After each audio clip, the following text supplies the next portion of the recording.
Hello. Um, if you're still not sure about going to the big march on December 10th in Dublin, because maybe you're okay with playing with water, or you think the government are kind of doing a decent job, and you believe what you're told by RTE and the media that we're out of the bailout and things are looking up and we've created so many jobs and blah blah blah blah blah. Here's maybe one thing that might swing it for you.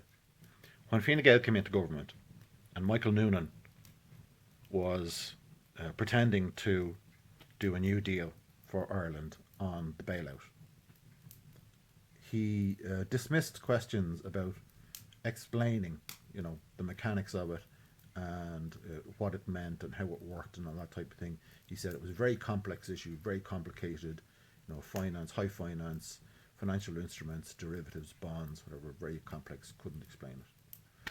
Well, I've worked kind of trying to understand it myself. I'm not an expert in high finance.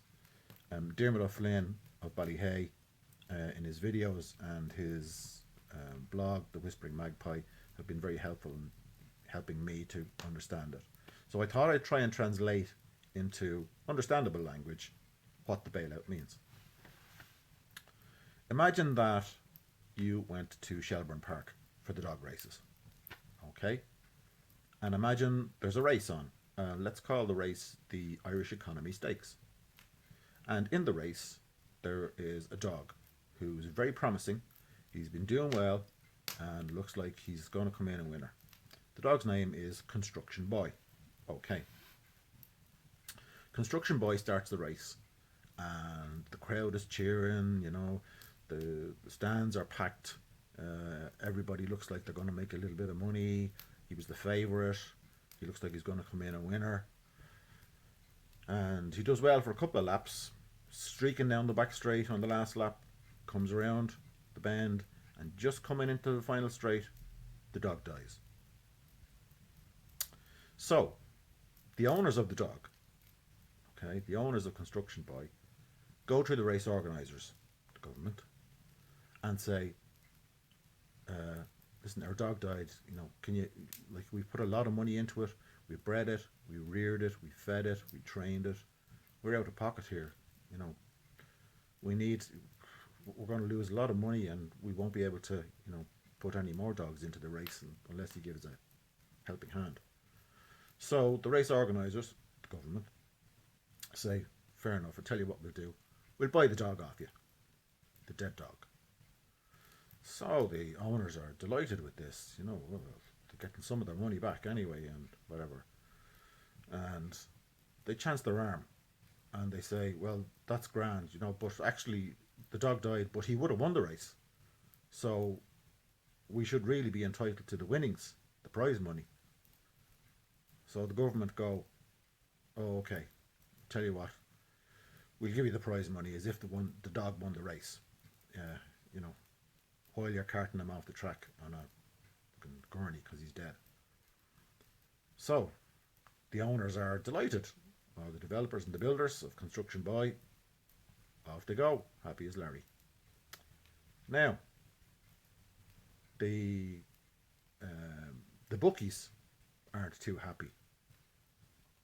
The race, even though the dog died, the race results shows the dog has won. So the bookies have to pay out. The banks, they have to pay out as if the dog won the race. So they go to the organisers and say, oh, hang on a second now, the dog didn't win the race, but we're being made to pay over all the bets that were made on the race.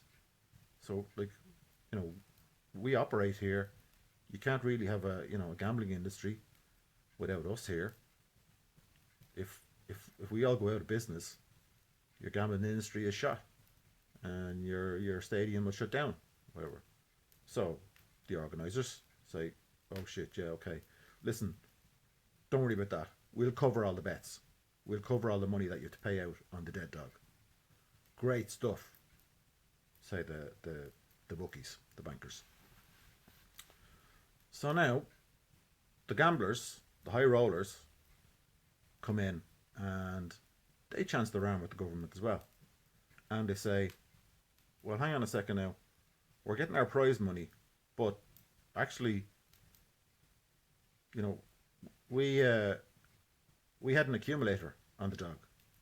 We had him entered. You know, we had taken out bets on the dog's next 6 races, and we sold those accumulated bets to hedge funds, and those people are going to be looking for their money. So what are we going to do? So now the organisers are in deep shit. So they say, oh, well, listen, you know, we don't have the money to pay out all the bookies and pay out the accumulators. So what are we going to do? Oh, I know what we'll do, said the government. We'll borrow from the investment funds that bought the betting slips, the accumulator betting slips. So we'll borrow from the people that have bet into the future on the industry that's died. And we'll pay that money back with interest by telling the punters in the stands that they have to fork it up. So the dog's owner lost the dog, but he got paid for it.